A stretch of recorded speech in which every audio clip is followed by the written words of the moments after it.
15 ans, c'est le temps qu'il a fallu à Apple pour offrir à l'iPad le multi-fenêtrage. Avec iPadOS 26, une nouvelle interface voit en effet le jour, avec pour ambition de muer la tablette tactile en un véritable mini-ordinateur dont le maniement est proche d'un Mac. Nouveau design plus moderne, gestion souple des fenêtres, mode multitâche amélioré. Retour donc sur les nouveautés de la bêta du nouveau système d'exploitation de l'iPad qui sera disponible à la rentrée. Ces avancées sont-elles suffisantes pour nous convaincre de délaisser notre ordi au profit d'une tablette? À terme, y a-t-il un risque que le Mac disparaisse corps et biens au profit de l'iPad?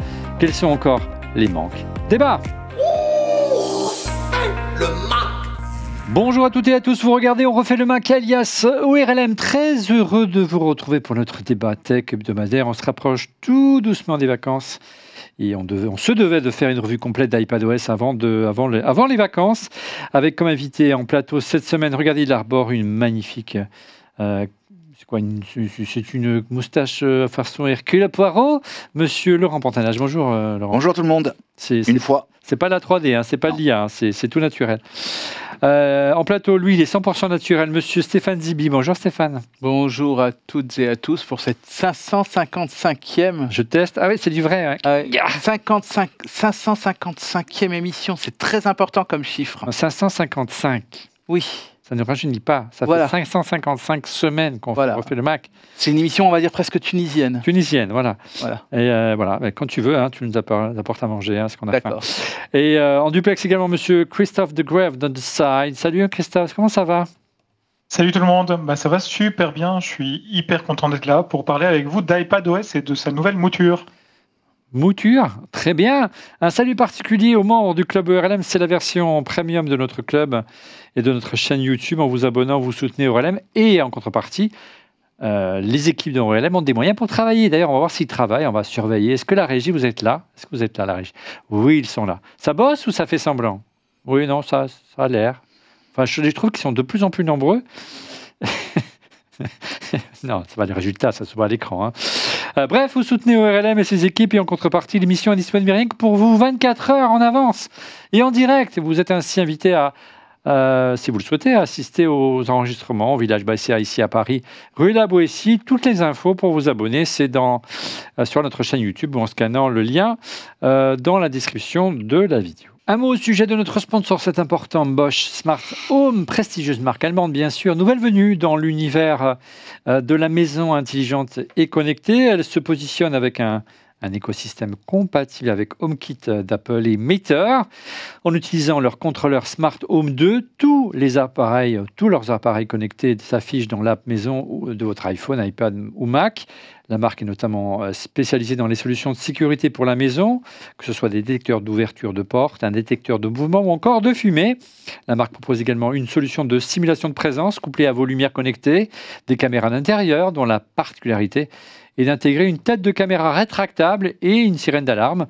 Le tout se pilote depuis l'iPhone ou plus simplement depuis un simple interrupteur multifonction grâce à l'interopérabilité Bosch Smart Home avec HomeKit. Pour plus d'informations, rendez-vous sur le site de notre partenaire doumadou.fr, votre boutique de domotique au meilleur prix, en cliquant sur le lien dans la description de la vidéo ou encore en scannant ce magnifique QR code. Merci infiniment à Bosch Smart Home et à domadou.fr de nous soutenir. À propos bien sûr du thème de la semaine, à savoir iPadOS 26, nous vous proposions 2 sondages. On va déjà consulter le premier. Quelle est la nouveauté d'iPadOS 26 présentée par Apple qui vous a le plus intéressé ou que vous attendez le plus? Vous étiez... c'est toi Laurent, pardon, je me substitue à ton boulot. Alors, vous étiez 61,5% à dire le nouveau multitâche, suivi à 18,8% de l'app fichier amélioré, on va en parler. Ensuite, de très près, le design Liquid Glass avec 16,7% et l'arrivée de l'app aperçu 3,1%. Voilà.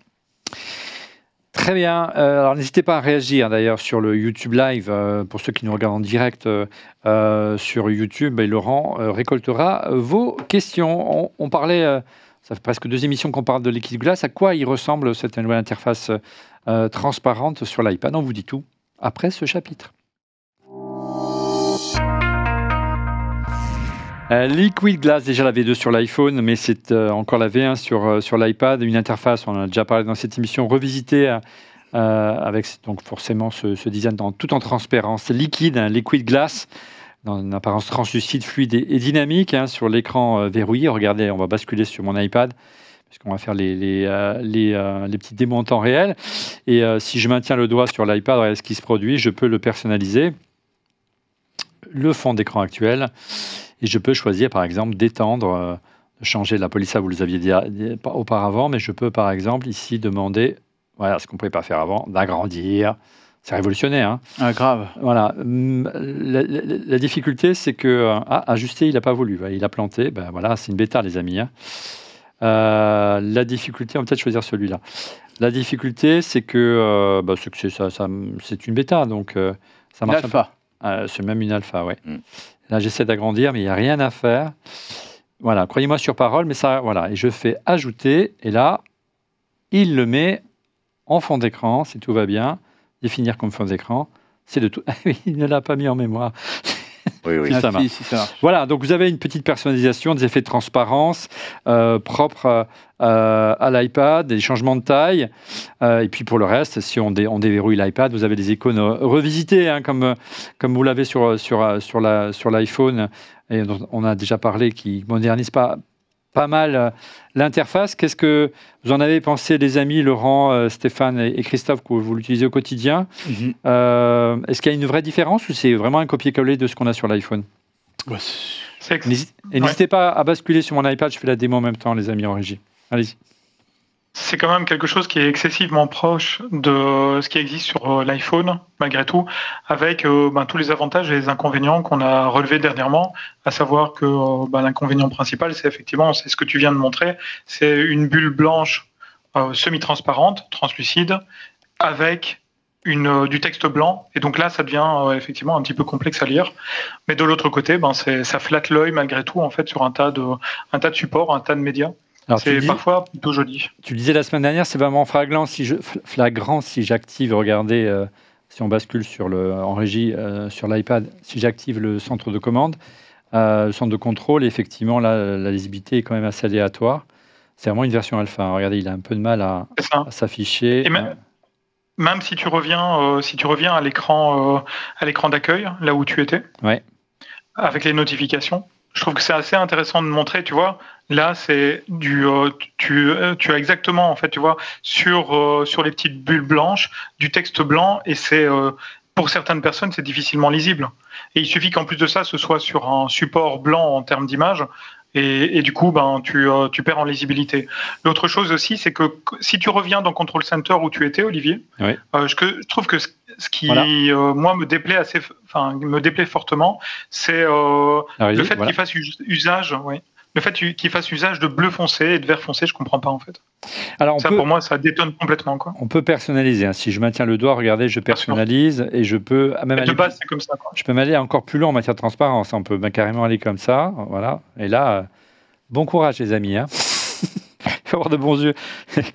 Donc ils y vont pas avec le revers de la manche. Hein. Ouais, mais il a raison. Le bleu, l'intensité du bleu, c'est pas du tout un bleu Apple. Quand on va encore une fois dans les ce fameux document qui s'appelle HIG, qui est le guide des interfaces utilisateurs analysé, torréfié par Apple depuis 15-20 ans. On est à des années-lumière, il n'y a aucun bleu qui a ce côté soutenu. On n'est pas du tout dans l'univers Apple. Donc j'ai hâte de voir comment ça va évoluer. Stéphane, une petite remarque sur cette interface que tu utilises au quotidien depuis maintenant 2-3 semaines. C'est une refonte graphique majeure, comme on l'a dit, qu'ils n'avaient pas fait depuis iOS 7, on le répète, on l'a déjà dit dans les émissions précédentes. On a été très critique dans les émissions précédentes, mais il semblerait qu'Apple, dans la bêta 2, la nouvelle bien évidemment, mouture de la bêta qui est sortie la semaine dernière, a intégré pas mal d'avancées. Tu l'as noté sur ton iPhone également? Oui, tout à fait. C'est-à-dire que je n'ai pas changé de photo et c'est beaucoup plus lisible. Et tant mieux d'ailleurs. Mais c'est vrai que ce qu'il faut retenir de cela d'Apple, c'est qu'ils veulent vraiment avoir une interface unifiée à travers tous les produits. voilà, que ce soit le... De plus en plus. Voilà, et c'est lié au thème de l'émission. Hein. Oui, mais je pense que l'iPad va un jour faire disparaître le Mac. C'est pour ça que je me permets, cher Maître Capello, que nous... Jeu de mots. Voilà, exactement. Voilà, que nous devons quand même aller vers une uniformisation, et ça commence par les interfaces. Et donc iOS 26, macOS 26, watchOS 26, iPadOS 26, Vision Pro, ça je sais pas, ça je suis pas calé sur le sujet, mais c'est le cas aussi. Ouais, bien sûr. Mais voilà, Vision Pro a beaucoup et en fait, ça m'a rappelé un truc qu'on disait en 2010 quand on avait lancé une agence de design où il y avait ni développeur ni chef de projet. Et un des mantras de cette agence-là, non, mais c'était une agence de design en fait. Ouais. Et en fait, on faisait en sorte que les contenus doivent être liquides et les écrans transparents, pour qu'on puisse commencer sur un écran et terminer sur l'autre. Et le seul écosystème qu'il y avait à l'époque qui permettait cela, c'était Apple. On voit bien, Christophe, effectivement, Stéphane a raison, qu'il y a une volonté d'uniformiser pour qu'à terme, on passe d'un appareil estampillé d'une pomme à un autre sans s'en apercevoir, avec les mêmes réflexes, les mêmes interfaces. Et on peut penser également que cette interface ait un lien avec les futurs designs d'Apple qui sont en préparation, qui seraient moins peut-être métalliques, mais plus vers du verre ou de la transparence. Exactement. La chose est la suivante, c'est que il y a encore quelques mois, il y a encore quelques années, on va dire, l'ensemble des systèmes d'exploitation de macOS était quand même assez harmonieux, était assez homogène en termes d'interface graphique. Et puis à un moment donné, certains évoluent, il y a le Vision Pro qui arrive, etc. Et puis tout se déconstruit réellement autour de l'interface graphique, et on se retrouve avec des interfaces graphiques avec des réflexes différents, avec des interfaces différentes. Et la volonté d'Apple, en fait, c'est non seulement de rafraîchir tout ça, mais effectivement de réhomogénéiser l'ensemble de manière à pouvoir se projeter dans le futur et pouvoir se dire, ben voilà, du côté du Vision Pro, en fait, on aura besoin de cette translucidité. On aura besoin de nouvelles interfaces pour iPadOS, qui je trouve est quand même. Enfin, on a toute une émission pour en parler, mais c'est quand même pas mal du tout comme transition au niveau du système d'exploitation et de son interface. Et effectivement, on sent qu'ils sont en train de préparer le futur, peut-être pour des lunettes de réalité augmentée qui sont différentes du Vision Pro, peut-être pour un Mac tactile, on ne sait pas, on n'est pas sûr, Olivier. Mais donc voilà, il y a effectivement du. Mais en fait, tu sais que je commence à plus en plus y croire en fait à ce Mac tactile, hein, franchement. On va en parler dans un instant. Laurent, pour conclure, avant de passer vraiment à l'avancée vraiment qui nous a fait plaisir à voir, c'est le multifénétrage. Oui. Réaction peut-être, non? Alors une petite réaction. Christophe a dit quelque chose. Ils nous amènent quelque part. Et en fait, quand on prend l'évolution d'iPadOS, tu te rappelles, à un moment donné, c'était iOS, et puis l'on coupait en deux avec iOS qui restait pour le téléphone, et puis l'iPadOS qui prenait vie. Finalement, il y avait très peu d'écart entre iOS et iPadOS. Hein. Finalement, c'était juste l'appellation qui vivait. Puis chaque année, chaque millésime de version, on a eu un petit peu plus de choses. Tu vois, on a vu arriver l'appli fichier qui a commencé à prendre, puis on a commencé à avoir ces fenêtres qu'on arrive à déplacer. Tu te rappelles, avec en split screen, tu n'étais pas maître, tu pouvais pas faire ce que tu voulais. Et puis progressivement, on y va. J'ai 15 ans quand même pour y aller. Oui, j'ai envie de dire, c'est pas pour l'année prochaine. Parce que, grosso modo, quand on voit le temps qu'ils ont mis pour arriver jusque là, oui. Non, mais pour que l'envol de cette truc. Non. Ouais. Mais on sent, ce que dit Christophe a du sens, on sent que l'évolution nous y amène lentement. D'accord, je comprends. Allez, de toute façon, qu'apporte le design, le flacon pourvu qu'on ait l'ivresse? L'ivresse, elle est là, notamment. Alfred de Musset. Grâce au multi-fenêtrage. Enfin, du multi-fenêtrage sur iPad, avec une amélioration notable du multitâche, mais c'est vraiment l'arrivée de fenêtres flottantes et redimensionnables qui sont vraiment à noter. On désespérait de l'avoir et finalement Apple l'a fait. Comment ça marche? C'est très simple. Regardez, je bascule sur mon iPad et j'appuie sur le mode multi-fenêtre ici. Et lorsque je lance une application, par exemple Apple TV, et que vous voyez, regardez en bas à droite, il y a une petite virgule qui apparaît, et si je clique sur la virgule, miracle, j'ai une petite fenêtre. Si j'ouvre par exemple cette application ici, on va aller sur le site de la Formule 1 par exemple, regardez, boum, voilà. Et là, je peux vraiment avoir mes deux fenêtres c'est le bordel, hein, comme sur mon Mac. Je suis content, je retrouve le bordel de mon Mac. Vous voyez, c'est plus du tout rigide comme avant. Et j'ai la possibilité de vraiment de balader mes fenêtres. Alors, il y a encore quelques soucis d'affichage, sachant que ce n'est pas l'iPad le plus puissant qu'on a mis en place. Mais c'est vraiment une avancée qu'on n'attendait plus. Et ce système de petites bulles est de petites virgules en bas à droite est vraiment pratique pour une vraie expérience desktop. Alors, regardez, et puis l'autre élément, c'est si je balade mon pointeur. Vous voyez les petits points rouges qui apparaissent. C'est bien connu de macOS X depuis des années. Hein. Donc un clic sur le vert passe la fenêtre tout simplement en plein écran. On va aller de l'autre côté plutôt. Voilà, boum, voilà. Je reviens en plein écran comme tout à l'heure. Alors évidemment, là, il y a un bug au moment où je fais le test, mais c'est le propre des bêtas. Si je remonte, vous voyez, il revient, le petit bouton jaune. Si je maintiens le bouton en prolongé, regardez. Là, je peux retrouver le mode automatique que j'avais auparavant sur l'iPad. Par exemple, pour le faire glisser à gauche, voilà, si je veux comme ça et partager avec mon iPhone, mon Safari, pardon, je suis arrivé à ça. Et puis, si je passe encore à un autre mode, qui est le mode jaune, c'est l'effet génie, vous savez, de macOS 10. Il va descendre, vous voyez, dans la barre du dock ici en bas. Alors, c'est pas forcément comme sur le Mac, puisque la fenêtre n'apparaît pas. Hein. En fait, elle est intégrée dans Apple TV, donc il faut que je rappuie sur Apple TV pour le faire revenir. C'est encore perfectible. Et puis le petit bouton rouge pour finir. Si je clique ici, je vais fermer cette fenêtre, c'est pour fermer la fenêtre. Donc là, vous retrouvez véritablement les réflexes et l'environnement de macOS 10 qu'on a depuis des années. C'est quand même assez pratique. Qu'est-ce que vous en avez pensé, les amis? Alors, au doigt, c'est plus compliqué, par contre. Ouais. Vous voyez, si je le fais avec le doigt... Peut-être c'est pour nous encourager d'utiliser le stylet. Ouais, il y a le trackpad, hein, mais... Non, bien sûr, ou le trackpad, bien évidemment. Donc, utiliser des accessoires onéreux et pas... voilà, le truc de base. Non, mais ce qu'il faut juste dire, que le multifenêtrage, c'est bien pour l'œil, pour pouvoir l'utilisation, etc. Mais c'est aussi, ça permet de faire des tâches en arrière-plan. Hein, ce qui est le but quand même du multifenêtrage, d'enregistrer des fichiers ou quoi que ce soit. Donc je pense que c'est plutôt pas mal. Et ça rapproche, c'est le thème de l'émission, ça rapproche un peu plus l'iPad du Mac. Ce qui nous semblait naturel avec le Mac, ça va nous sembler naturel sur l'iPad. Alors regardez, une petite astuce aussi, un nouveau langage des signes, des gestes qui va apparaître si on veut basculer en régie. Là, j'ai 3 applications d'ouvertes. Si je veux afficher à nouveau la grille des applications comme j'avais auparavant, je glisse de bas en haut. Normalement, évidemment, ça ne le fait pas. Et voilà, j'ai les applications qui apparaissent. Et à l'inverse, je clique n'importe où sur la grille des applications et ça revient. Voilà, il y aura vraiment tout un écosystème de gestes à apprendre à nouveau. Christophe, tu t'es senti comme dans un poisson dans l'eau, même si on le voit, la activité est encore perfectible, mais ça reste une bêta. Oui, non, mais je pense que le mot, c'est vraiment ce nouveau système d'exploitation est libérateur. Parce que effectivement, tu travailles moins sous la contrainte. C'est toi qui choisis où tu places tes fenêtres et comment tu les places. Et ça, c'est vraiment très agréable. Et effectivement, bon, l'iPad était déjà multitâche. Hein, c'est quelque chose qui est propre au système Unix qu'utilise Apple.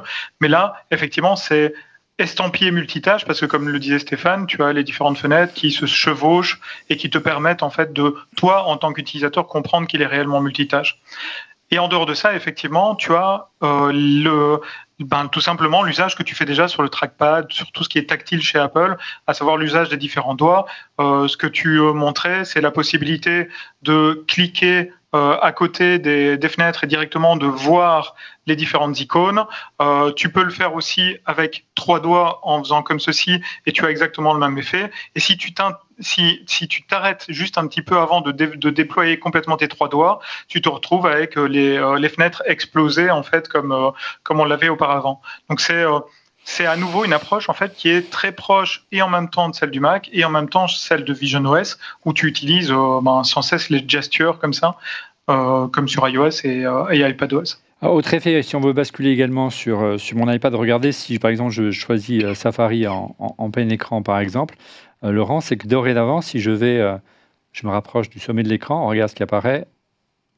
tout simplement une barre de menu qui s'adapte à chaque application. Là, on est vraiment dans l'univers du Mac, hein, vous voyez, avec les réglages, les fichiers, édition, présentation, j'en passe, et des meilleurs.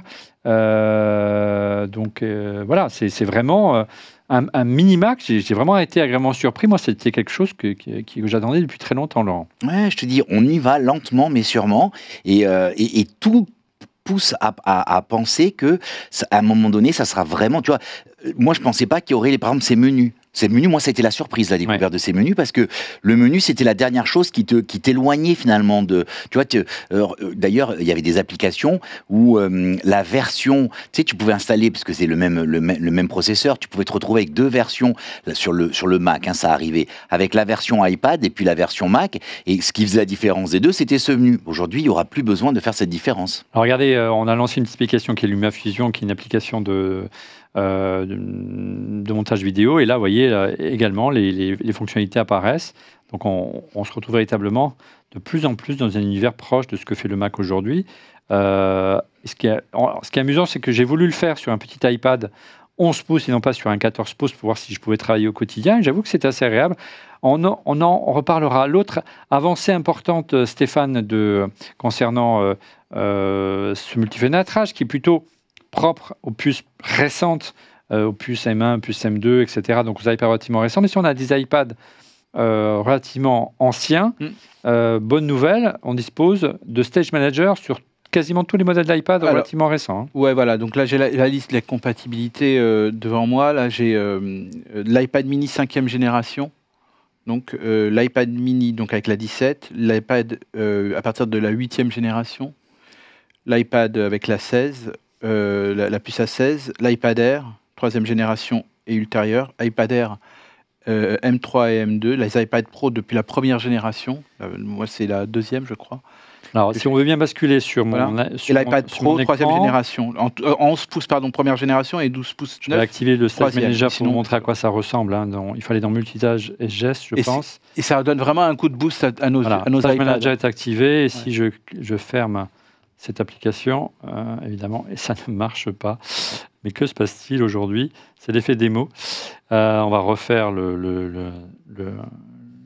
l'effet. Pourtant, j'ai bien sélectionné Stage Manager. Hein. Mais bon, passons. Vous voyez bien qu'il est sélectionné. Hein. Mais bon, c'est une bêta. Tout va bien. Voyons voir ce que ça donne. 80%, ok. Donc, non, mais il veut pas fonctionner. Croyez-nous sur parole, Stage Manager fonctionne. C'est une sorte de dock bis, je dirais, sur le Laurent. côté. Ouais, en fait, c'était la façon dont Apple avait dit, on va permettre la visualisation du multifenêtrage, d'un espèce de multitâche, multifenêtrage, où tu avais en fait sur le côté la liste des icônes qui restait sur le coin de l'écran, et tu pouvais passer du coup d'une appli à l'autre beaucoup plus facilement, sachant que le Stage Manager existe aussi sur macOS. Hein. Ouais, c'est une fonction que l'on peut activer sur macOS. C'est pas très populaire, c'est le moins. Non, parce que dire, hein. Non, pour une raison simple, c'est qu'elle te prend. Allez, peut-être peut-être 5% des pixels sur un côté. Et souvent, quand tu es sur un écran, surtout de portable, tu as envie d'utiliser tous les pixels de l'écran pour voir ce qui est affiché, quoi. Tu n'as pas envie d'avoir un petit bout de ton écran qui est utilisé juste pour une rémanence d'informations sur le côté. Quand tout à l'heure tu l'as fait, que tu as le bout de l'appli qui s'est mis sur le côté avec la vidéo qui continue à tourner, c'est un passage transitoire entre deux applications pour revoir le fond d'écran, éventuellement lancer une appli, puis revenir à ce que tu es en train de faire. Mais le Stage Manager restait sur le bord et utilisait un bord de ton écran. Tu pouvais choisir soit le haut, soit le bas, soit la droite, soit la gauche, et ça n'a pas vraiment beaucoup de sens. Ouais. Une réaction sur Twitter, Laurent. Oui. Donc, c'est Mano qui nous dit « Je pense que l'utilisation des apps en arrière-plan est aussi une grande avancée permise par iPad 26. » Alors, il faut dire... C'est là l'amélioration du multitâche. Oui, alors ce qu'il faut dire, c'est qu'il y avait des applications qui pouvaient continuer à fonctionner en tâche de fond. Okay, mais c'était dans un... Hein ? Exactement. Mais c'était un mode où tu disais, quand tu codais ton application, tu lui disais, bon, toi, tu as le droit d'utiliser beaucoup de ressources, tu as le droit d'utiliser un peu de ressources, ou tu as le droit juste d'être réactivé, quoi. Là, on a vraiment la possibilité d'avoir deux applis qui tournent, tu vois, en côte à côte, quoi. Concrètement, tu peux lancer, quoi, donne un exemple concret. un exemple concret, tu peux par exemple, tu l'avais tout à l'heure, tu avais la démonstration tout à l'heure de ce que tu as fait. Tu as quelque chose qui continue à tourner sur le bord de ton écran, et toi tu es en train de faire quelque chose d'autre. Par exemple, si je fais un petit montage vidéo dans LumaFusion, jusqu'à maintenant j'étais obligé d'attendre que le process soit terminé pour passer à autre chose. Je dis pas de bêtises, hein, Christophe. Et aujourd'hui, ça travaille en tâche de fond, comme sur un Mac. C'est ça, exactement. Donc, comme le disait Laurent, le truc, c'est que les développeurs pouvaient déjà réaliser des applications qui tournaient en tâche de fond pendant un certain nombre de minutes, pendant un certain nombre de secondes, etc., et pour des tâches bien particulières. Donc, c'est exactement ce qu'on pouvait faire. Aujourd'hui, c'est vraiment étendu, comme sur un Mac, avec la fenêtre qui donne la préséance à l'activation de l'application et qui lui permet de calculer des choses, même si, par exemple, pour ta musique, en fait, tu es en train de jouer la musique, en fait, évidemment, on le savait déjà le faire avant, mais ici, on sait le faire avec la fenêtre, en fait, qui est existante sur le côté à droite, alors que tu es occupé dans Pages, en fait, sur le côté à gauche. C'est vraiment plus un problème. Votre réaction sur Twitter, Laurent? Ouais, on a le Stage Manager ouvert jusqu'au iPad mini en attendant. On l'a dit, ouais. Voilà, une possibilité d'ouverture pour l'iPhone Ultra/Fold. Alors voilà une idée intéressante, c'est-à-dire que vraiment ce multi-fenêtrage et l'arrivée de Stage Manager, est-ce que c'est pas une piste pour arriver à un iPhone pliable? Voilà, je pense que ça sera une bonne chose. Je ne sais pas quand est-ce que ça arrivera, mais c'est vrai que moi je pense plutôt un iPad mini pliable.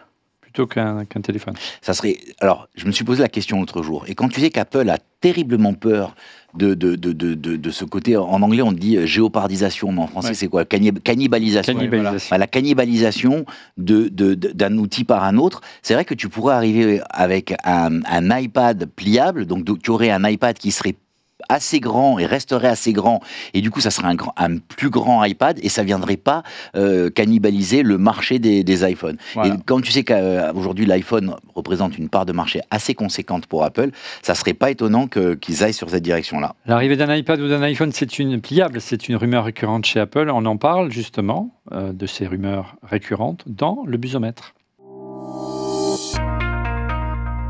Avant de passer au Busomètre, on salue Stéphane qui doit nous quitter un peu plus tôt que prévu. Je parlerai de ton coup de cœur en fin d'émission. S'il te plaît, il est très d'actualité cette semaine. Ça tombe bien. Et on se retrouve dès la semaine prochaine. Salut. Salut à tous. Merci Stéphane. Le Busomètre, ce sont les actus rumeurs qui ont le plus buzzé sur la planète Apple et du côté du site Mac Forever. Et en l'absence de Didier cette semaine, c'est Laurent qui s'y colle. Alors Laurent, qu'est-ce que tu nous as sélectionné cette semaine? Écoute, la première actu est assez surprenante. Je ne l'avais pas vue venir, et elle est, je dirais, vectrice de pas mal de choses intéressantes. Il se pourrait qu'Apple sorte un MacBook avec une puce d'iPhone. C'est-à-dire pas de puce M. Voilà, exactement. Ça serait donc une puce un peu, je dirais, moins puissante. C'est quoi, c'est la 18, un 19, c'est ça? Oui, mais peu importe, parce qu'au moment où elle sortira, ça sera peut-être autre chose. Mais par contre, ça serait pas la puce, ça serait pas une puce M, ça serait une puce d'iPhone, donc qui à la base est faite pour un écran un peu plus petit, pour un peu moins de puissance, pour un peu moins de stockage, pour un peu moins d'économie d'énergie. Et par contre, beaucoup plus d'économie d'énergie. Donc, ça pourrait être un MacBook de ultra entrée de gamme, mais qui pourrait être finalement un MacBook qui a une super autonomie. Donc, c'est pas inintéressant. Et sachant que les puces restent les mêmes, hein, l'architecture derrière, c'est toujours la même chose. Donc, moi, je trouve ça, ça titille mes méninges. Rassure-moi, ils vont pas faire un Chromebook quand même. Non, mais ça pourrait être, ça serait juste après le Chromebook, tu vois ce que je veux dire. Ça serait déjà un Mac, quoi. Christophe, qu'est-ce que tu penses de cette rumeur? Le retour potentiel d'un MacBook, on sait qu'il est le MacBook 12 pouces qui était en termes de design très réussi, mais en termes d'interface beaucoup moins, puisqu'il n'y avait qu'un seul connecteur. Mais la puce Intel, c'était pas forcément la meilleure chose pour lui pour garantir une puissance et une autonomie suffisante. Que penses-tu de cette rumeur? C'est qui nous fait cette rumeur? C'est Ming-Chi Kuo, c'est ça? Exactement. Christophe? Alors, ce que j'en pense, c'est que effectivement, tu as de l'économie d'énergie, forcément, parce que ce sont des processeurs qui sont faits pour fonctionner dans ta poche. Maintenant, ce sont aussi des processeurs qui tournent autour d'une architecture sont des processeurs qui font la part belle à la partie communication, que ce soit 4G, 5G, que ce soit, tu vois, en fait, vraiment le Wi-Fi, etc. Donc, aujourd'hui, en fait, c'est vrai que ça nous donnerait peut-être l'opportunité d'avoir un Mac qui soit forcément léger, qui soit avec une autonomie importante et qui en plus soit hyper communicant et puisse fonctionner par exemple en Wi-Fi 7 à fond de balle avec les antennes qui vont bien. Donc c'est intéressant. Maintenant, effectivement, ça permettrait par exemple peut-être d'avoir moins de systèmes d'exploitation, de parties du système d'exploitation embarquées sur la machine en fait, et du coup, de par tout ce qui est communication, permettre un rapatriement en fait des données. Tu parlais de Chromebook, mais c'est un peu ça, tu vois. Mais par contre, en puissance brute, aujourd'hui, les iPhones, tu peux faire du montage dessus, tu vois. Ouais. Ils n'ont pas de l'Apple Silicon de type M-X, donc et malgré tout, ça fonctionne bien. Donc, pourquoi pas en fait, pourquoi pas. Mais il faudrait que ce soit surtout un MacBook hyper connecté, je pense, pour que ça ait du sens. Mais ce que je trouve intéressant, c'est en creux, c'est que Ming-Chi Kuo parle qu'Apple a une volonté d'augmenter les ventes des MacBooks et des portables d'Apple par le bas, c'est-à-dire en faisant un produit pas low cost, mais un produit plus accessible. Il est évident que si tu mets une puce d'iPhone 16 Pro Max dedans, ça va vraiment pas coûter beaucoup plus cher qu'une puce M, donc ça va même coûter peut-être plus cher qu'une puce M, parce que la finesse de gravure est plus importante. Donc c'est vraiment pour sortir sur un peu comme l'Apple TV, avoir 1 ou 2 générations de retard et avoir une machine accessible en prix. C'est intéressant de se dire qu'Apple retrouve de l'ambition pour vendre plus de machines et les rendre plus accessibles. Ça me fait plutôt plaisir. Tout à fait, ce serait le Mac Mini du portable Apple, de l'ordinateur portable Apple, donc ce serait plutôt chouette. Et puis aussi, ce sont finalement, c'est une puce qui est architecturée quand même de façon similaire en termes d'instructions, etc., à ce qu'aujourd'hui peut faire un Mac, et donc en fait on peut faire tourner macOS a priori sans trop de difficultés sur ce genre d'architecture de processeurs. Donc ouais, c'est vraiment intéressant. Et puis aussi, alors ça voudrait dire, les gars, que le truc en fait, c'est que on pourrait sans doute aussi quelque part obtenir tout ce qui vient d'iOS et d'iPadOS en termes d'applications. Mais donc, est-ce que ce serait pas ça ton fameux ordinateur portable tactile? Avec un écran plus petit, donc en tout cas, ça ouvre un vaste champ des possibles et ça nous fait plutôt plaisir. On va voir. C'est Ming-Chi Kuo qui sort cette info. Après la rumeur de la semaine de Ming-Chi Kuo, c'est la rumeur de la semaine de Mark Gurman, Laurent. C'est ça. Et donc en fait, on sait que Apple a un classement de ces terminaux. Il y en a un qui s'appelle wearable, c'est-à-dire tout ce qui peut se porter. Donc dedans, il y a les écouteurs, il y a la montre et un des domaines qu'ils n'ont pas aujourd'hui préempté, ce pourrait être la bague. Sachant que la bague pourrait être un bon complément de l'analyse de la santé. Et on sait que Apple aujourd'hui a des velléités dans l'univers de la santé qui sont immenses. Ça pourrait être la première société de santé, de suivi de santé. Donc ça serait pas totalement stupide d'imaginer qu'ils aillent sur la bague. Puis ça serait aussi le moyen d'être équipé en Apple de la tête aux pieds, quoi. Du doigt au poignet, à la poche. Ouais, on en a vu, c'est quelques-unes. Il y en a une de Samsung qui est sortie l'année dernière notamment, mais uniquement sur la santé. C'est pas une bague pour payer comme on a pu le voir par le passé. Donc une Ring chez Apple, c'est la rumeur de la semaine de Mark Gurman. Autre rumeur de Ming-Chi Kuo. Ouais, alors elle est intéressante parce qu'il a publié un tableau indiquant grosso modo quelle est la stratégie autour de tout ce qui touche à la vision. Donc je vais mettre au sens large, lunettes connectées, plus ou moins transparentes, plus ou moins. Et il a décliné ça sous 5 catégories et puis allant jusqu'à carrément 2029. Donc c'est vraiment la roadmap de la sortie des successeurs du Vision Pro. Ouais, alors pas forcément des successeurs parce que le Vision Pro reste dans cette liste, mais donc il y a la liste de tous les terminaux qui pourraient être complémentaires au Vision Pro.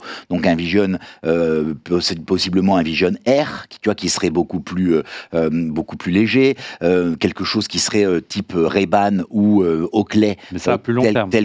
Tel que le fait. Plus long terme, c'est deuxième semestre 2027, quoi. Donc ça paraît loin aujourd'hui parce qu'on n'est que en 2025. C'est-à-dire que c'est dans 2 ans. Finalement, 2 ans, au terme d'une roadmap produit hardware, c'est demain, quoi. Ça veut dire que les développements sont déjà bien.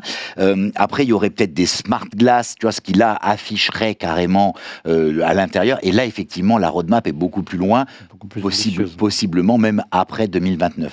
Mais ça met quand même en perspective la possibilité de mesurer le fait qu'il y ait plusieurs catégories de produits autour de ce qui tournerait autour des yeux et c'est pas le grand désert, quoi. Ouais, donc il y a une vraie velléité, Christophe, de continuer. Évidemment, c'est pas un one-shot le Vision Pro, hein, comme pouvaient l'annoncer les oracles de mauvais augure. Il y a une vraie volonté de continuer. On connaît même a priori la sortie, Laurent, du prochain Vision Pro équipé cette fois d'une puce M5, c'est ça? Oui, ça serait le 3e trimestre 2025 et ça veut dire que c'est dans pas longtemps.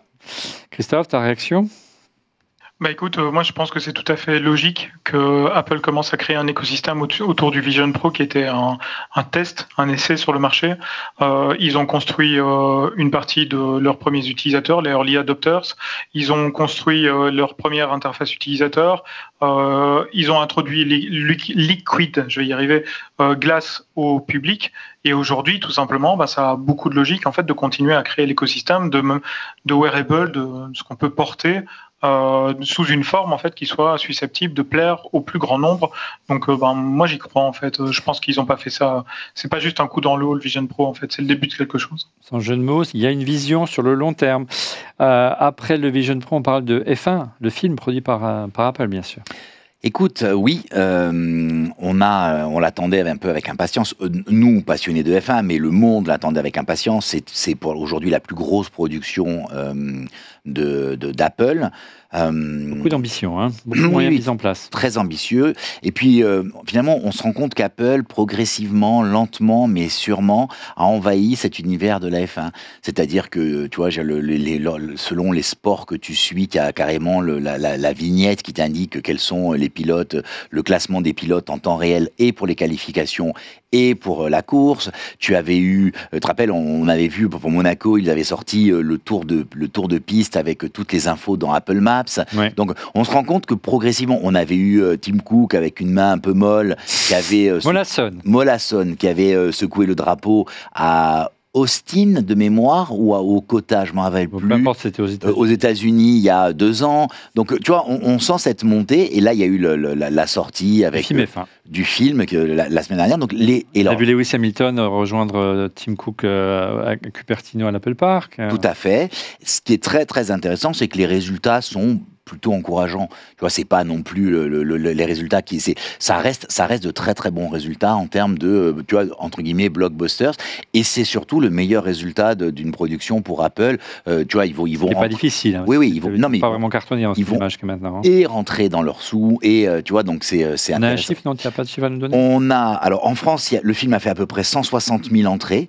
Tu vois, donc, le premier jour. Hein. Ouais, tout à fait. Le départ de la F1, donc le Superproduction, il a engrangé 56 millions de dollars durant le premier week-end de lancement. Tu vois, à l'international, c'est 89 millions de dollars. J'ai dit en France, c'est 160 000 entrées.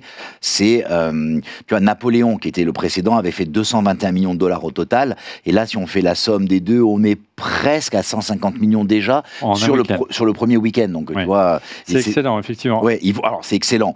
Il y a des films qui ont fait plus que ça, mais c'est pour la production Apple, c'est excellent. Allez voir le On refait la F1 de la semaine, puisqu'on a consacré un long chapitre cette semaine dans l'autre émission que l'on produit chaque semaine, qui s'appelle donc On refait la F1, et on revient sur ce succès, puisqu'Apple a utilisé toutes les recettes de Top Gun pour le même scénariste, le même réalisateur, le même producteur, il y a quasiment la même histoire que Top Gun, sans rien vous révéler. Et en revanche, par rapport à Top Gun Maverick, le score est bien moindre. Alors évidemment, c'est un film, c'est une suite, c'est un film qui est arrivé après la pandémie, mais c'est un rapport de 1 à 3 en termes d'entrée entre Top Gun et enfin, au jour d'aujourd'hui. Donc, certes, c'est un succès, mais ce n'est pas un succès à la hauteur de ce qu'a été le phénomène Top Gun il y a seulement 2 ans. On parle de l'iPad cette fois-ci, Laurent. Écoute, oui, il y a une rumeur qui dit que l'iPad Pro pourrait se voir doté d'une puce M5, ce qui serait logique. Ça fait combien de temps que le M4 est sorti? Ça fait un peu plus d'un an maintenant? Ouais, exactement. Mois de juin de l'année dernière, mois de juin. Ouais, donc tu vois, ça veut dire qu'il sortirait entre 1 an et 1 an et demi après. Ouais, entre septembre et novembre. Voilà, exactement. Donc tu vois, c'est plutôt logique. C'est une suite logique et ça commence. Bon, c'est encore une fois, mais ce qui est très intéressant, c'est que on parle de la puce M5, mais on se dit attention. Ça pourrait être un iPad Pro M6 aussi. Donc, il sauterait une génération. Ouais, il sauterait une génération. Tu vois, donc s'il se laisse un peu de temps, c'est-à-dire qu'imaginons qu'il se laisse un peu de temps et qu'il le sorte en mars comme ils aiment le sortir, il serait probable que la puce. C'est ce qui est arrivé avec le précédent de l'iPad Pro, hein, il passait du M2 au M4. Exactement. Donc c'est pas la première fois qu'ils le font. Et comme encore une fois, c'est des terminaux qui sont destinés au monde professionnel, tu vois, de sauter. Il n'y a pas besoin, comme un iPhone, d'avoir une version tous les ans parce que le public n'est pas le même, tu vois. Il n'y a pas cette demande de besoin instantané de mise à jour. Merci Laurent pour ce busomètre et on se retrouve la semaine prochaine. On va essayer de répondre à une question toute bête concernant iPadOS cette semaine. C'est où est passé le Finder, bien sûr. Où est passé le Finder? Le Finder, vous le savez, c'est le bureau du Mac historique, hein, avec le système de multifenêtrage, l'arborescence, avec la liste des fichiers pour pouvoir browser le SSD, le disque dur de son ordinateur. Toujours pas de Finder, Laurent. Donc cette possibilité d'afficher le contenu de fichiers depuis le bureau de l'iPad, il faut toujours passer par une application qui est l'application fichier. Et je fais la démo en même temps si on veut basculer en régie. Ouais. Alors, c'est intéressant parce que le Finder, c'est l'appli clé, tu vois, de macOS. Hein. Sans Finder, pas d'accès aux fichiers. L'appli fichier a été quand même sacrément rafraîchi, quoi. Et là, vous avez, regardez, le mode preview, le mode, comment on appelle ça, qu'on n'arrivait pas à faire fonctionner. Tout à l'heure, le Stage Manager. Le Stage Manager qui ne marchait pas et qui s'est mis en route. Avec les applications sur le côté. Exactement. Et là, alors sur l'iPad, c'est même plus que 5%, je pense, tu vois. Ouais. C'est peut-être même presque 10%, quoi. Alors, revenons sur ce mode fichier. Donc, je peux effectivement browser le contenu de mes... Donc, c'est pas le sosie du Finder du Mac. Néanmoins, on se rend compte qu'on a le menu à gauche, on n'en est pas loin. On est à une évolution d'être l'équivalent du Finder du Mac.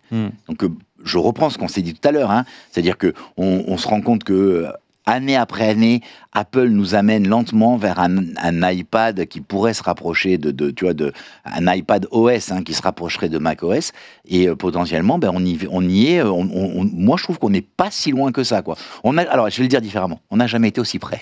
Ouais, c'est clair. Qu'est-ce que tu as pensé de fichiers? Comment tu expliques qu'il n'y ait pas encore un mode, je dirais, d'arborescence comme un Finder? C'est vraiment incompatible avec la philosophie d'un iPhone et d'un iPad pour les questions notamment pour tout ce qui est App Store, ou tu penses qu'on va y venir? Alors, Christophe?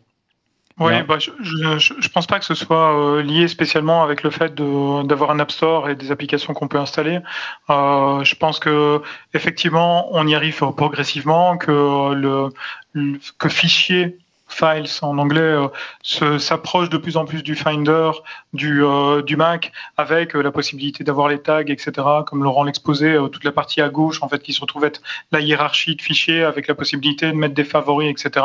N'hésitez pas à droite, à basculer sur l'iPad en même temps que Christophe, et je vais faire j'essaie de suivre ce qu'il dit. Alors vas-y, regarde, tu as par liste. Voilà, à gauche, donc tu as vraiment toute ta liste en fait avec tes favoris, tes emplacements, tes tags. Ça rappelle vraiment le Mac, hein, c'est ça. Voilà. Et à droite, effectivement, tu vas pouvoir montrer sous forme de liste, sous forme de colonne. Donc, moi, je trouve que de plus en plus, ça ressemble quand même. On n'est quand même pas super éloigné d'une simple fenêtre du Finder. Très franchement, ça pourrait très bien être sur un Mac, en fait. Sérieusement. Vous voyez, j'ai récupéré mon fichier et je peux le monter dans LumaFusion et je lance la lecture, voilà. Donc ça commence vraiment à ressembler à quelque chose de sérieux pour bosser. Et là, je suis sur un tout petit iPad de 11 pouces, un petit iPad M1 RM1, je crois, de 11 pouces, avec la possibilité de, bien sûr, si je reviens si j'y arrive, voilà, si je reviens dans dans Fichiers, la possibilité de glisser, déposer des fichiers, évidemment, comme c'est le cas sur le Mac, pour le mettre sur un iCloud Drive ou sur mon Google Drive.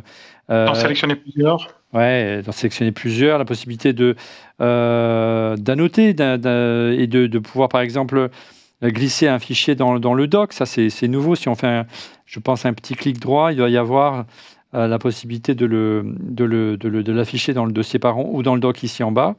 Mais évidemment, il apparaîtra ici. Bref, mais on sent encore que c'est une greffe.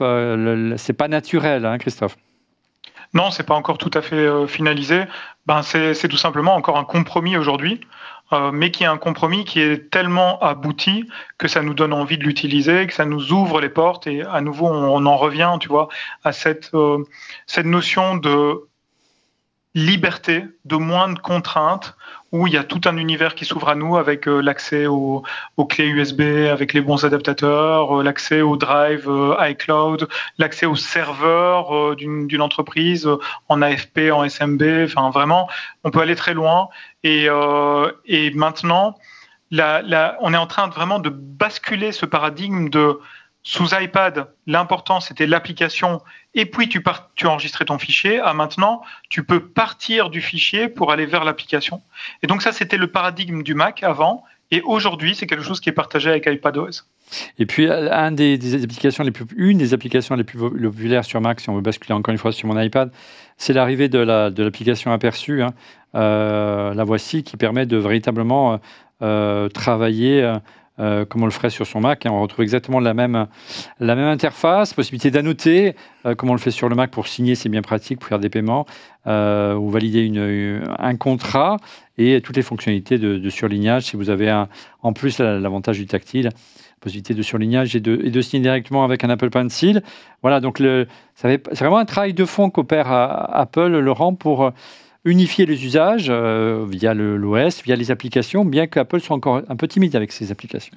Ouais, et enfin juste sur l'appli Preview, hein, donc Aperçu en français, en fait, quand elle est sortie, je me suis dit, mais c'est vrai qu'elle n'existait pas sur iPad et ça paraissait incroyable parce que la dimension signature a tellement de sens, tu vois, alors sur le Mac, tu pouvais faire une signature sur un bout de papier, tu vois, avec du contraste et tu mettais devant ta caméra et ça te scannait ta signature pour le faire. Mais c'est vrai qu'il n'y a rien de plus efficace que de le faire avec un stylet et donc du coup, même à la limite de le transférer au Mac, quoi. Tu vois, le Mac aurait dû te dire, va le signer je vois qu'il y a un iPad avec stylet, va le signer sur l'iPad et je le récupère sur le Mac, quoi. Et puis donc, pour faire une petite parenthèse par rapport au busomètre de notre ami Laurent, tu vois, le fameux MacBook avec une puce d'iPhone, ça pourrait très bien être un iPad en réalité, avec iPadOS, un clavier, donc ça ressemblerait à un MacBook, mais à l'intérieur, tu aurais iPadOS et un écran tactile. Et là, ça aurait beaucoup de sens. Ouais, en clair, tu voudrais un iPad avec un clavier comme un Mac, quoi, que tu pourrais pas enlever. C'est ça. Ce serait un iPad Book. J'y crois pas trop, moi, ça, personnellement. Je crois plus qu'ils vont rester le Mac dans le Mac avec une version allégée du Mac, moins gourmande et avec une super autonomie et qui nécessite moins de puissance, mais qui est largement suffisant pour les 95% des utilisations de Mac au quotidien. Donc, mais on verra qui a raison sur le long terme.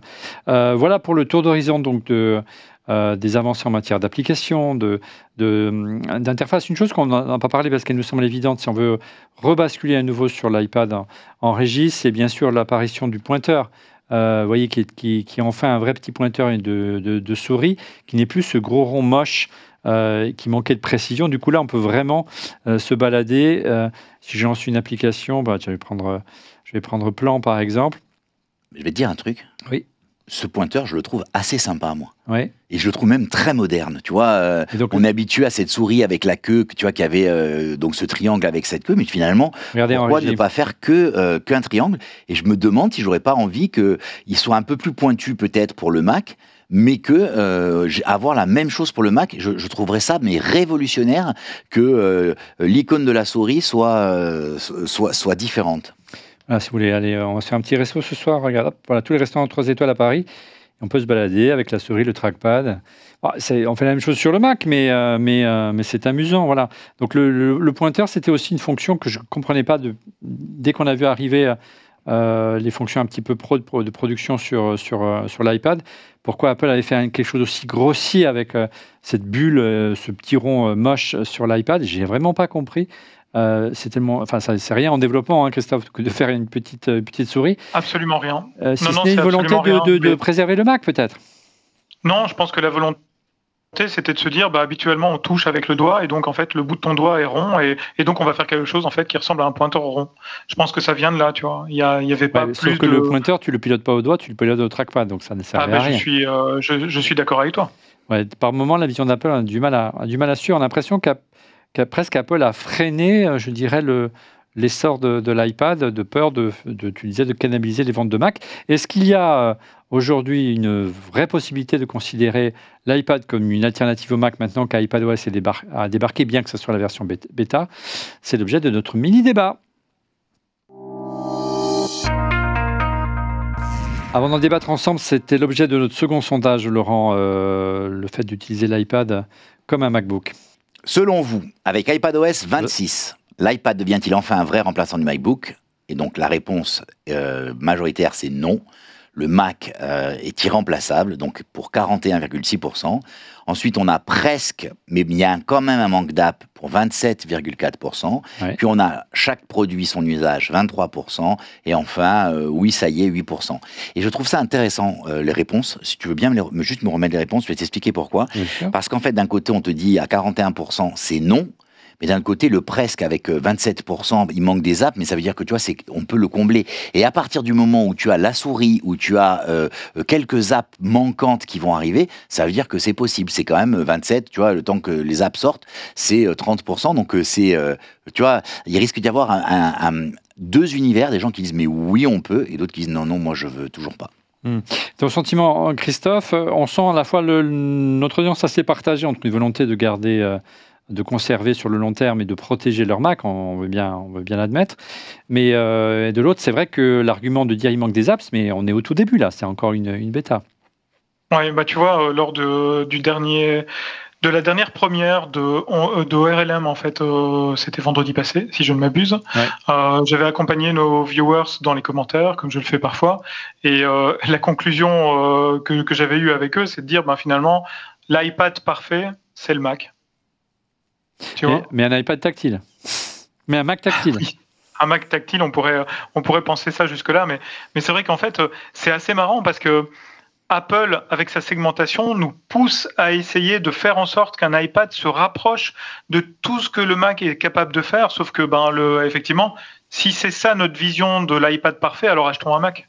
Alors, effectivement tactile, comme tu le disais. Avant de se projeter sur le futur et de savoir s'il va y avoir une fusion, s'il va y avoir un des deux produits qui va disparaître au profit des deux, est-ce que ça va être un produit hybride, comme on le voit dans l'univers Windows, avec Surface notamment.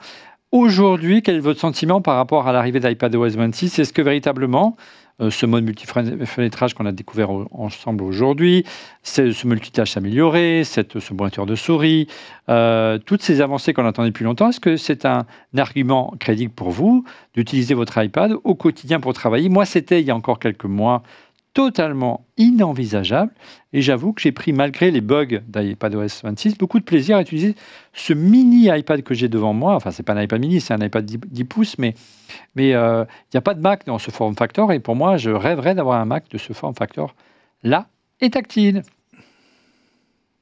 Laurent. Tu connais mon point de vue, oui. Mon rêve, ça serait de basculer. J'adore le format. Tu vois, l'idée de te dire que même tu peux potentiellement, quand tu as envie de quelque chose de léger, de prendre que l'iPad en soi, hein, et avoir un clavier, tu vois, où tu tapes dessus, puis si tu as besoin du clavier, de l'avoir au-dessous. Moi, j'achèterais cette approche. Je vais être tout à fait sincère. Un des problèmes que j'ai aujourd'hui, c'est que j'ai besoin que des applis tournent sur mon Mac. C'est-à-dire que j'ai un petit moteur applicatif qui tourne sur mon Mac. Parce que tu es développeur. Oui, quand je développe, mais même sur mon logiciel métier. Et en fait, j'en ai marre d'attendre et j'ai décidé de le porter directement en web pour arrêter d'attendre que l'iPad arrive. Ça, donc l'objectif de cet été, c'est avec mes assistants Windsurf et et Cursor, de faire ça au mois de juillet.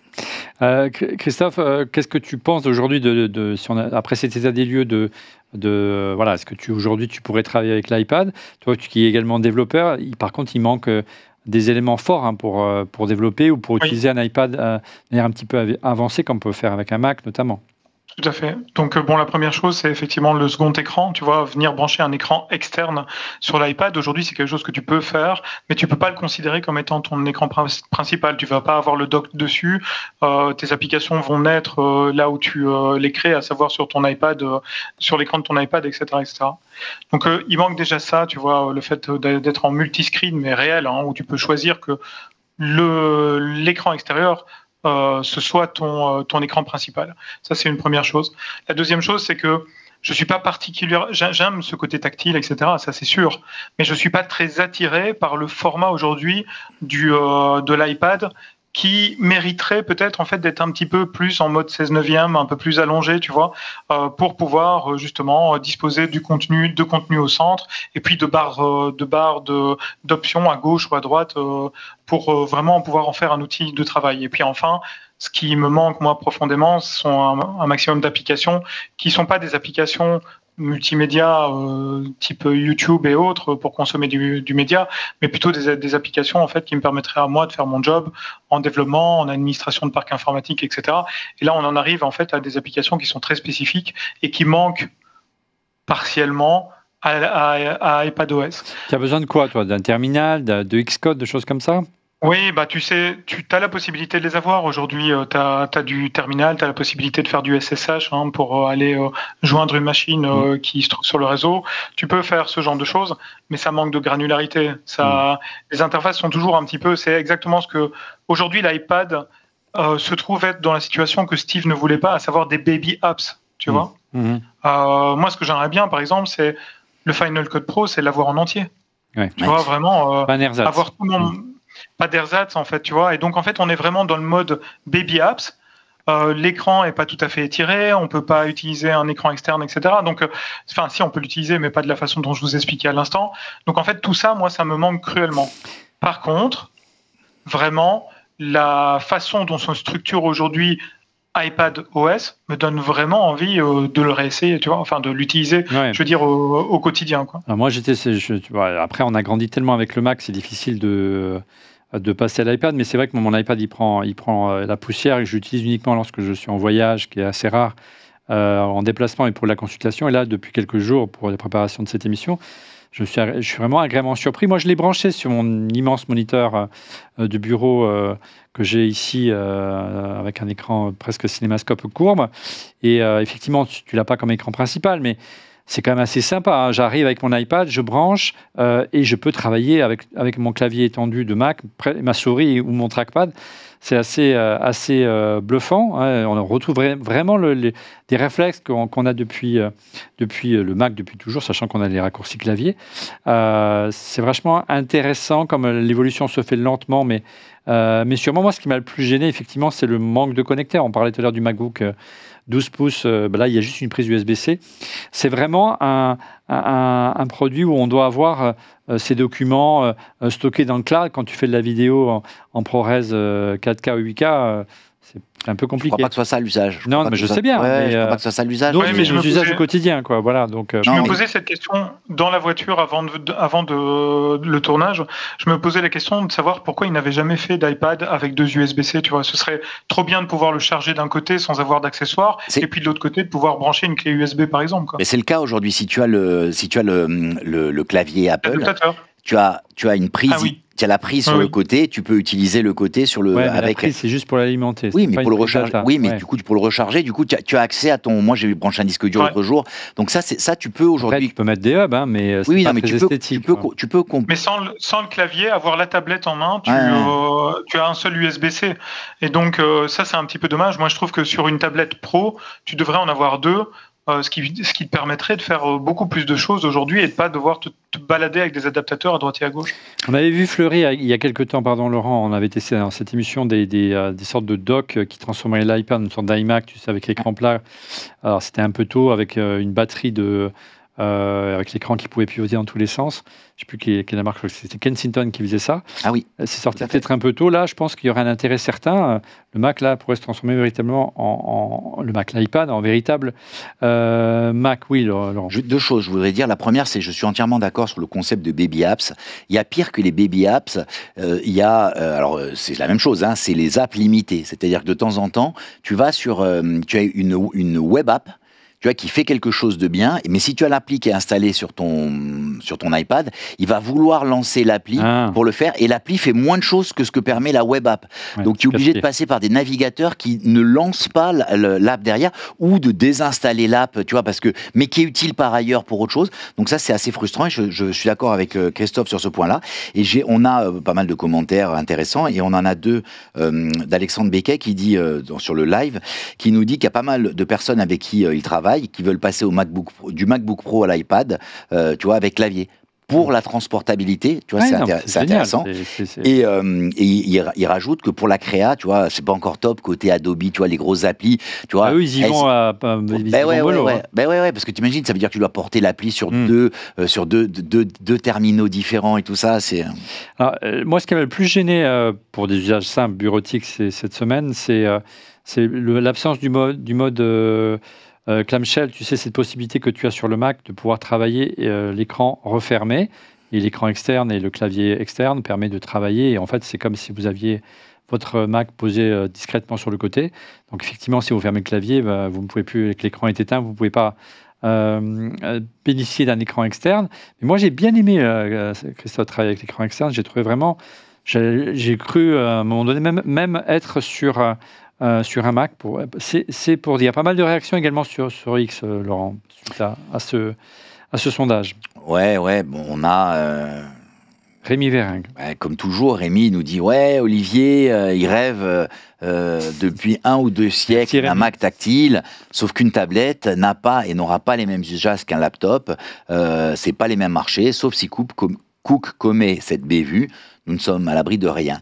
Mais moi, je suis pas d'accord avec lui. Là, sur ce point, alors des fois, je suis d'accord avec lui, des fois, je suis pas d'accord avec lui. Mais sur ce point-là, je suis pas d'accord avec lui. Aujourd'hui, je vais te prendre un exemple. Pour moi, il y a c'est Microsoft qui avec son Surface Pro.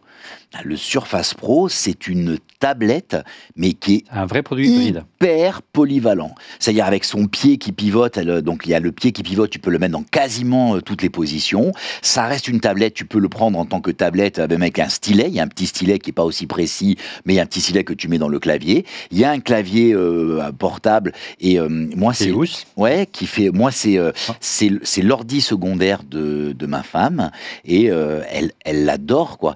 J'ai une autre amie. Parfait. Non, mais j'ai une autre amie. Je sais que l'année dernière, on était invité à un mariage, et c'était d'autres avocates. Elles avaient besoin de plancher sur un truc. Elle a sorti de son truc, et en fait, ça se met dans un sac. C'est l'équivalent d'une tablette, mais c'est aussi un ordi, et c'est Windows dessus. Alors c'est horrible pour moi.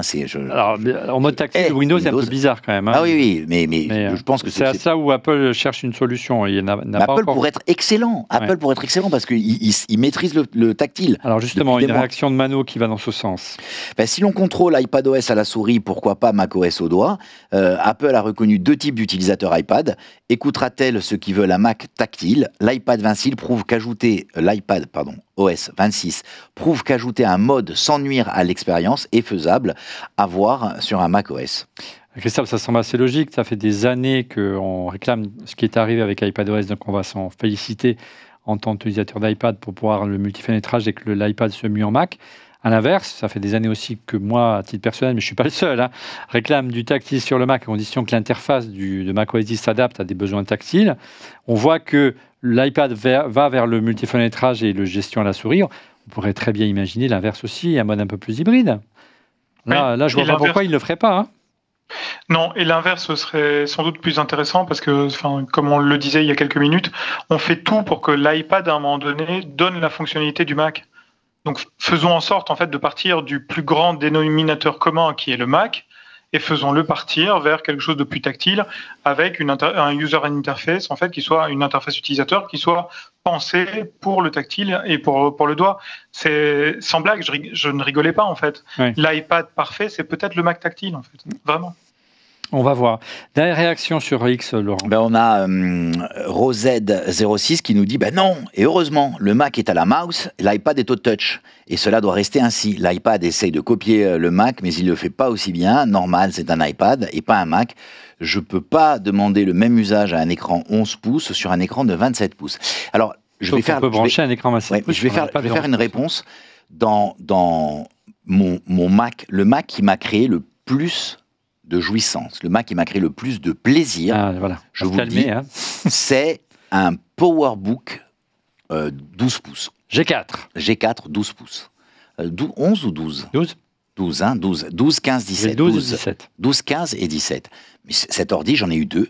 J'en ai eu un à 1 giga 3 à l'époque, puis un à 1 giga 5. Le dernier, je l'ai toujours, mais il a été un peu épais. Hein, aluminium. En aluminium, un peu épais, mais j'ai adoré cet ordi. Je l'ai amené au Canada par moins 40, je l'avais dans mon sac à dos tout le temps avec moi. J'adorais cet ordi. Et en fait, j'ai eu le 12 et j'ai eu le 17. Je trouvais que le 15 était... pour moi, c'est-à-dire je trouvais qu'il était ni ultra portable comme le 12, ni hyper confortable comme le 17. Donc j'ai testé les deux, mais celui que j'ai préféré, et c'est celui qui m'a fait revenir au Mac, hein, juste que les choses soient claires entre nous, c'est le PowerBook 12 pouces. Et pour moi, c'est donc aujourd'hui quelque chose de ultra portable et de léger, tu vois, en 11 pouces, j'y vois pas d'inconvénient. Encore une fois, j'ai pris beaucoup. Donc ce que tu voulais dire, Laurent, c'est que finalement, avec une interface d'écran qui était en 12 pouces, il était tout à fait possible d'utiliser macOS. Tout à fait. Mais moi, j'ai pris beaucoup de plaisir à travailler avec ce petit iPad de 11 pouces qui est là, devant moi, 10,9 pouces. Et quand j'avais vraiment besoin de travailler plus sérieusement au bureau, je le branchais sur mon moniteur externe. Ce qu'il faudrait, c'est, mais là, il faudra se projeter dans quelques années, un système où on n'a besoin de brancher rien du tout, avec des systèmes de réplication d'écran en Wi-Fi, en AirPlay, j'en passe des meilleurs. Tu l'as déjà sur Apple TV. Hein. Aujourd'hui, tu prends ton Mac. Oui, mais tu peux étendre ton écran, en fait. C'est facile. Hein. Oui, c'est facile. Mais enfin, il faut brancher un Apple TV, il faut avoir une télé. Enfin, tu vois, c'est pas. Qui n'a pas une télé avec Apple TV, tout le monde. Non, mais je veux dire, c'est pas. Tu n'as pas ça dans ton bureau. Ou une Smart TV, hein, tu n'es même pas obligé d'avoir l'Apple TV. Oui, mais moi, je verrais bien un moniteur d'Apple qui permette de faire ça, tu vois, nativement. Et c'est encore perfectible, une fois sur deux. AirPlay, il a un peu de mal, il y a des latences, ça saccade. On est bien passé pour le savoir ici au studio, parce qu'on utilise beaucoup AirPlay. En Wi-Fi, ça marche pas super. Il vaut mieux avoir un réseau LAN, tu vois. Donc, je pense qu'il y a quelque chose à faire. Et encore une fois, on peut brancher un écran externe et ça marche super bien. Et moi, je me suis vraiment... mais je suis sur un Mac ou sur un iPad? J'étais un peu perdu. On a encore deux réactions sur X. Oui, on a Antoine MRN qui nous dit... pour les personnes qui n'ont pas besoin de logiciels spécifiques et très lourds, avec iPadOS 26, je pense que c'est possible. Pour toutes les tâches courantes, ça va clairement faire le job. On est d'accord. Des réactions de... donc c'est Galigné Louis qui nous dit effectivement manque encore la possibilité de télécharger des applications .dmg par exemple par navigateur. Et là, cela deviendrait vraiment un outil puissant, professionnel comme un Mac version personnelle.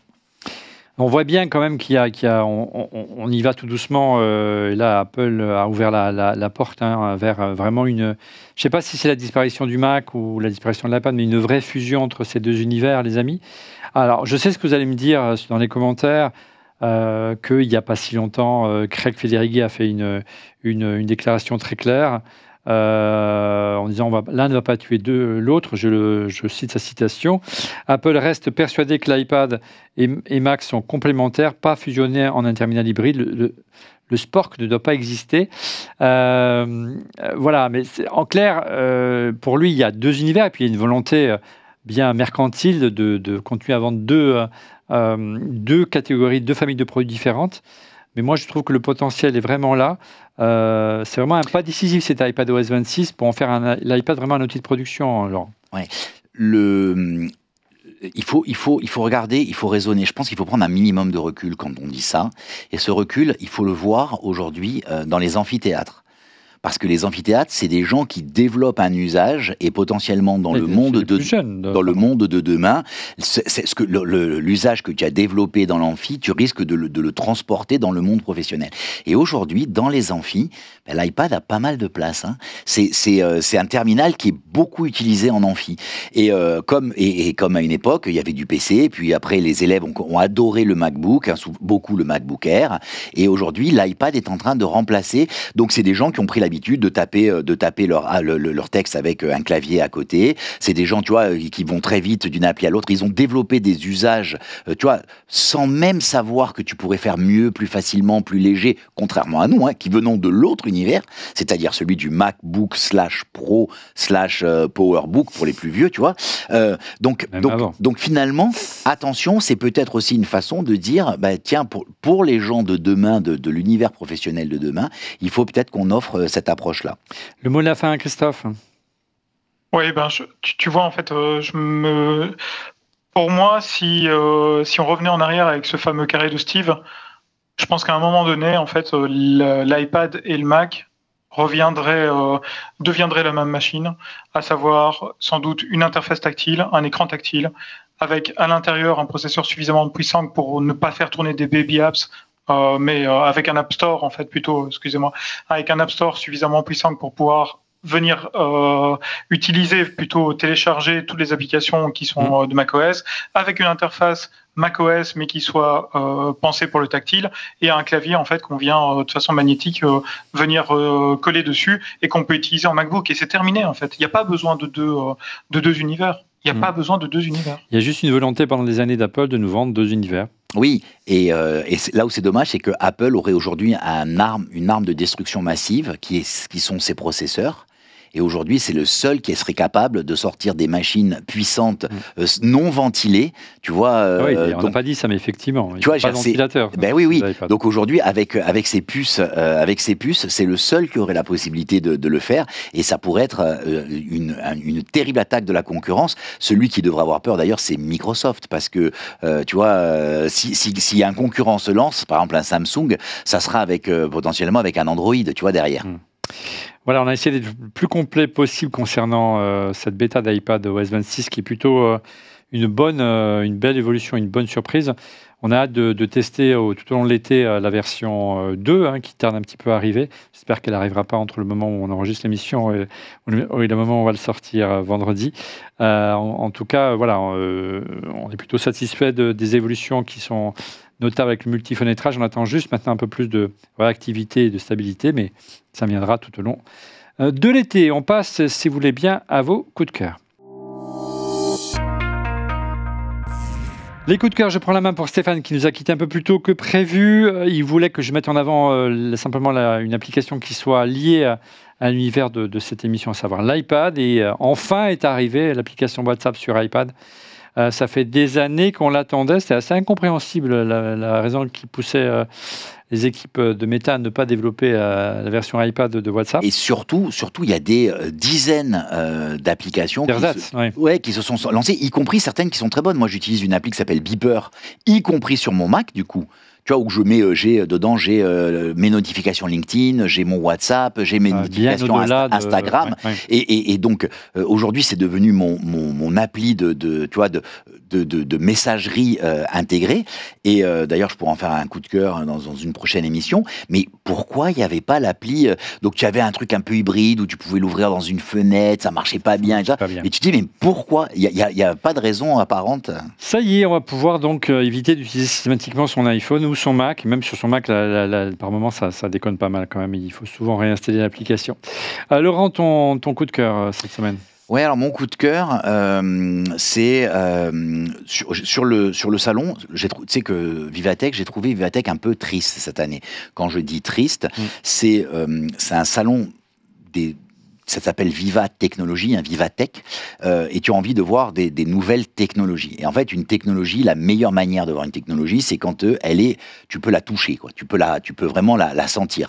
Donc chaque année, on a eu droit à des produits. On a eu droit à du hardware. Alors des fois, c'était des drones, des fois, c'était des Meta avait fait il y a quelques années ces ailes volantes qui mettaient du Wi-Fi en Afrique.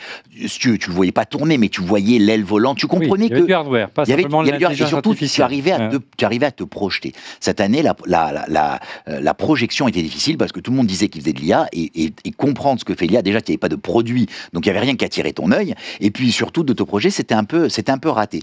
Donc, je vais te dire que dans ce qui m'a plu, tu vois, qui a attiré mon œil, c'est un pare-brise de chez Valeo. Ah, tu l'as vu à Vivatech. À Vivatech. Et donc, en fait, je suis hyper frustré qu'en 2025, on continue à avoir on m'ajoute des grands écrans, tu vois, moi, par exemple, j'ai un très très grand écran sur ma voiture, sur le pupitre central. Porsche a fait des trucs assez incroyables avec des écrans qui prennent, c'est quasiment 3 écrans sur toute la largeur, tout ça. Mais finalement, le grand écran, on l'a déjà dans la voiture. C'est le pare-brise. Tu vois, il représente le pare-brise. Et en fait, Valeo a sorti quelque chose d'assez assez génial. C'est un écran, mais plutôt que d'avoir ta petite visée tête haute où tu as... c'est pas simplement la tête haute, ça existe déjà. Ça exactement, ça va plus loin. Donc, tu as plein d'informations, y compris quand une personne va traverser, plutôt que de voir une simple personne qui a regarde, la personne va traverser et regarde autour, elle t'indique le parcours et la zone autour. C'est un peu comme si tu portais un casque ou des lunettes. Exactement. C'est ce qu'on arrive à avoir sur le casque, sauf que tu l'as sur le grand écran. Et tu as, par exemple, sur l'autoroute, à un moment donné, moi je supprime dans Waze les voies, je supprime mes voies, la voie, parce que le nombre de fois où j'ai loupé une sortie, parce que je discute et que je dis, il faut que j'y pense, Donc, voilà, quoi.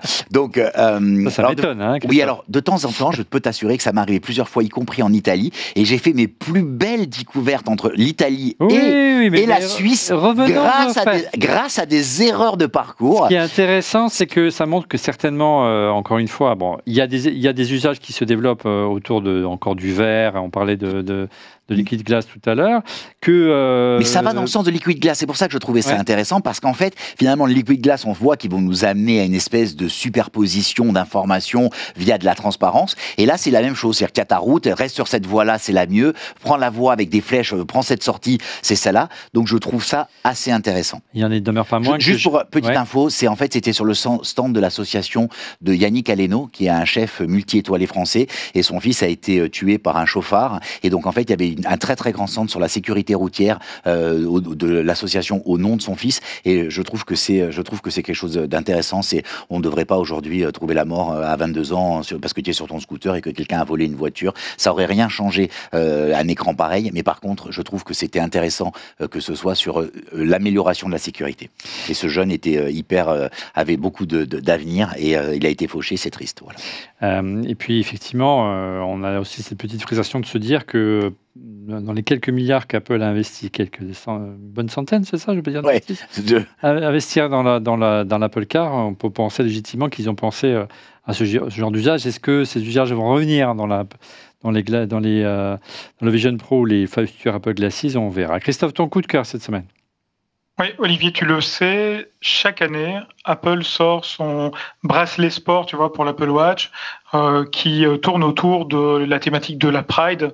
Donc la Pride, c'est vraiment la thématique LGBT, mais pas que, en fait, c'est une ouverture d'esprit plus importante, sans tomber dans l'hyperwokisme. Et cette année, ça n'a pas manqué, ils ont fait un nouveau bracelet sport Pride Edition qui existe en 40, 42 et 46 mm. Et je le trouve super joli. En fait, c'est un mélange de couleurs. Ça fait un peu plasticine en plus, si vous voyez ce que je veux dire. Ça fait un peu plaido comme ça. Et ce sont à chaque fois, les couleurs sont à chaque fois les drapeaux des différentes institutions de la Pride. Mais en plus de ça, il y a un petit côté Andy Warhol, pop art, que j'aime vraiment beaucoup. Ça coûte 49 € en tout cas en 40 mm. Et ça vaut la peine de se faire plaisir en été avec un bracelet que tu peux porter pour aller courir, etc. Parce qu'il est en matière plastique, en matière caoutchouc. Donc c'est plutôt sympa, c'est plein de couleurs et vive la vie. Et que effectivement Apple continue plus que jamais à soutenir ce genre d'initiative, bien que la Maison-Blanche, sous l'impulsion de Donald Trump, ne soit pas très favorable, c'est le moins qu'on puisse dire. Donc c'est plutôt heureux qu'Apple tienne ce cap pourvu que ça dure. De mon côté, on a beaucoup souffert, bien qu'on a la chance d'avoir un studio climatisé, mais on a beaucoup souffert toute cette semaine avec évidemment la canicule qui s'est abattue sur la France. On a trouvé ce produit intéressant. C'est un produit ciné Sony, ça s'appelle le Rayon Pocket Pro. Qu'est-ce que c'est? Regardez. C'est une étonnante système de climatisation portable qu'on accroche autour du cou et ça marche. Ça permet de refroidir avec une petite batterie, d'être réfrigéré ou d'être réchauffé parce que ça marche aussi dans le mode l'hiver. C'est très populaire, paraît-il, dans les pays asiatiques, notamment au Japon. Ça arrive enfin en Europe, donc c'est Sony qui fait ça. Le Rayon Pocket Pro, ça vaut autour de 230 €. Hein. C'est vraiment un climatiseur de poche. Et vous le déposez au niveau du cou, derrière la nuque, hein, pour refroidir ou réchauffer la partie du corps avec laquelle l'appareil est en contact. Il y a même un petit ventilateur pour diffuser, le frais ou dissiper la chaleur. 230 €, on va essayer de le tester pour l'émission spéciale accessoires geek pour les vacances qu'on vous réserve pour clôturer cette saison, dont on refait le Mac. Voilà, c'est la fin de ce 555e épisode dont on refait le Mac. Merci de l'avoir suivi. Merci Christophe, merci Laurent, merci Stéphane, même s'il est parti plus tôt, pour votre présence chaque semaine à mes côtés. Merci à vous derrière vos écrans pour votre fidélité. Je vous donne rendez-vous la semaine prochaine, bien sûr, pour un nouvel épisode. Et pour être prévenu en temps réel de la mise en ligne de l'émission, je vous invite à vous abonner, bien sûr, à notre chaîne YouTube en cliquant sur le petit bouton. Et n'oubliez pas de cliquer sur le petit pouce, ça fait toujours plaisir. Merci encore pour votre fidélité et à la semaine prochaine. Salut!